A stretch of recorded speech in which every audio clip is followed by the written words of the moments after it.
In this video, we discuss how to use GeoGebra to create a confidence interval for a proportion. The directions are given here. We need to open up the probability calculator in GeoGebra, and we'll use this exercise with the Supreme Court to help demonstrate GeoGebra.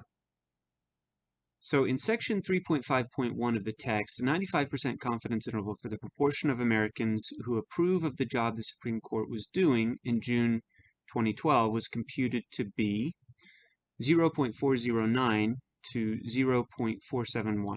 This was based on a New York Times CBS News poll of 976 Americans, in which 429 said they approved of the job the Supreme Court was doing. Calculate this using GeoGebra. What inputs should we use? Well, first, the confidence level is 95%. So we write that in decimal form, 0.95.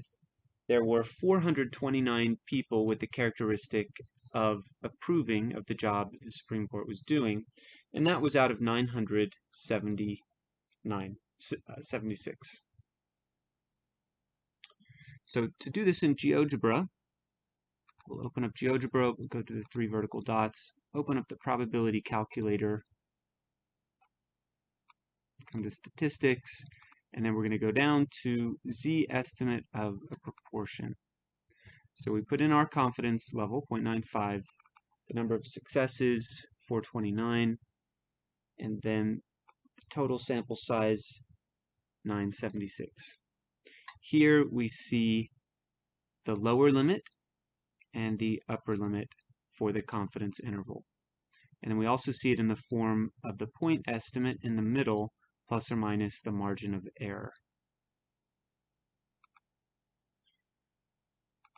So we see, we can write it as we are 95% confident that the interval from 0.408 to 0.471 captures the proportion of all Americans who approved of the job the Supreme Court was doing in June 2012. Notice that that is slightly different than what we got earlier in the text. That's due to rounding. In the text, we used a number that had been rounded to a different decimal place. So the answer that we got here in GeoGebra is actually more accurate due to less rounding.